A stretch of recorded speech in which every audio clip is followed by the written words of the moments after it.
Okay. Are you ready? I'm ready. Okay. And you have to get your second name right. Just saying.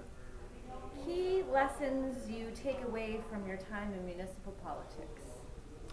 Well, there's a lot of lessons, but the most important are, I think, that you have to realize that as a councillor or as a mayor, as a member of council, you don't have any power or authority on your own. And you have to find relationships with other councillors. You have to build consensus, and you have to work together. You have to find people with shared values that you can work together with. You have to have good relationships with other members of council, and you have to develop strong relationships with your municipal staff, because they're extremely important, and if they're on your side, they can be very, very helpful, and if they're not on your side, they can really hold you back. So you have to develop those relationships.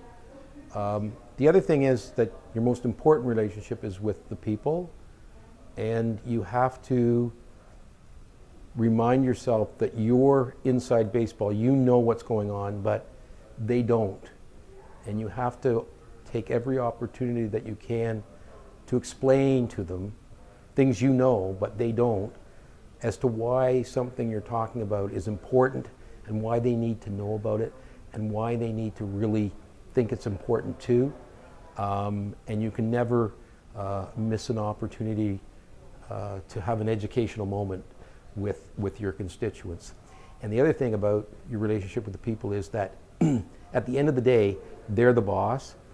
And if you're not communicating well with other council members because they don't accept the programs that you think are valuable, you can always speak over their heads to the people. Because ultimately, if you persuade the people, it doesn't matter what the council colleagues think, because you have the people with you. And they're your ultimate ace in the hole. And if you don't have them with you, you're in serious trouble in elected politics.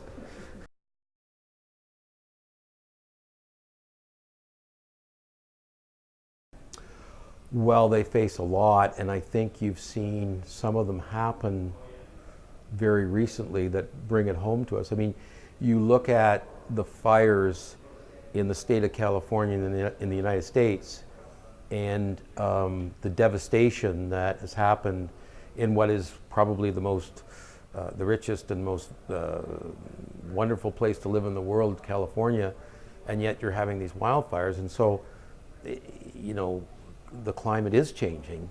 No matter what some people say, it's changing, and it's changing in dramatic ways. And why has the state of California and some of the municipalities in California allowed development in forests on the mountainside in places where people should never have been living to begin with? And because they did, they got caught in a fire that was caused by their presence and killed many of them because they were where they shouldn't be. And it reinforces to me the importance of properly planning communities and having people live where they should live and having people not live where they shouldn't live. You've seen in my neighborhood the closure of the General Motors plant in Oshawa, laying 2,500 people off work. And where, you know, this is not an anomaly. This is what's happening everywhere.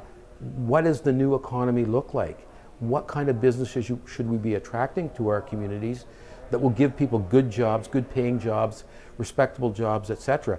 We shouldn't be planning on what worked in 1965. We should be planning on what is going to work in 2035 and 2045.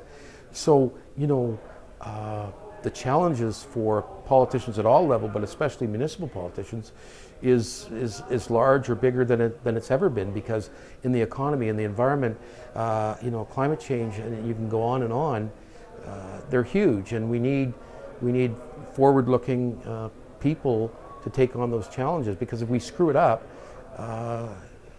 we've lost a lot. The stakes are high.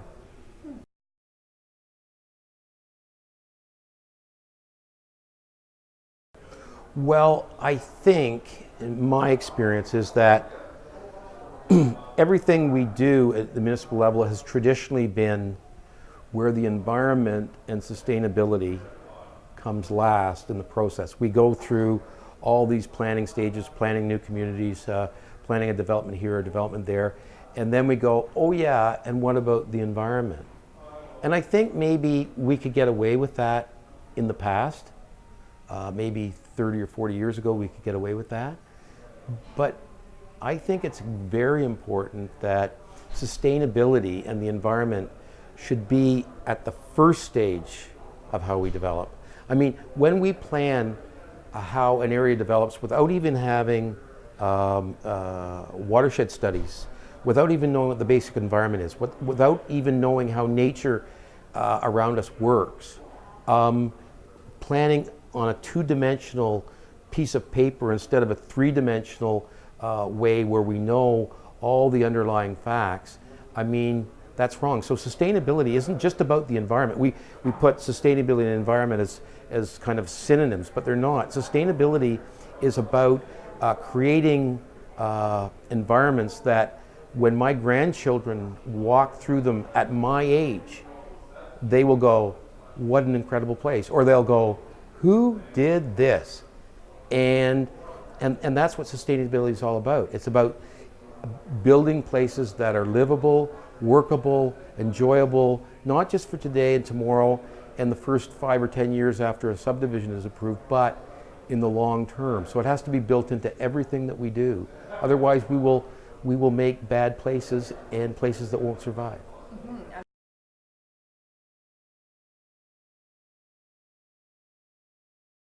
I think one of the first things that happened to me when I ran for municipal office is people would say to me, why are you running? And quite frankly, when I first ran for municipal office, I thought, why are they asking me that question? And what's the answer? I didn't really know. So I think the first important lesson that I learned is that when people ask you that very basic fundamental question, it's not a flippant question. It's not a question that they're just asking to start a conversation. It's a fundamental question about why you want to be there and what you want to accomplish. Because if you don't have a substantive answer to that, well, maybe you should be moving on to something else and doing something differently. Because you need to have two things fundamentally, and it's the best advice I ever got. You need to have a vision of where you want your municipality to be, and you need to have a strategy as to how to get there, and then you need to develop tactics as to how you're going to implement that strategy. And I learned that from my father, who was also a municipal politician, who was also a former mayor of Ajax, and who was very, very strategic in his thinking. And he never said that to me in terms of, sit on my knee, son, I'll give you some advice. I just watched him and what he did. For example, he, as mayor of Ajax, put it in the first official plan of the town of Ajax that all of Ajax's waterfront on Lake Ontario, 400 feet back, would be owned and by the public, would be publicly accessible, there'd be no private ownership, and there'd be no commercial or other development on Lake Ontario near Toronto in 1959. Now that's vision. And he made it happen. And I saw him do it. And I had the privilege of finishing the job. And like, that's what happens when you know why you're there, you set down a plan and you execute it, and you have good strategies to get there.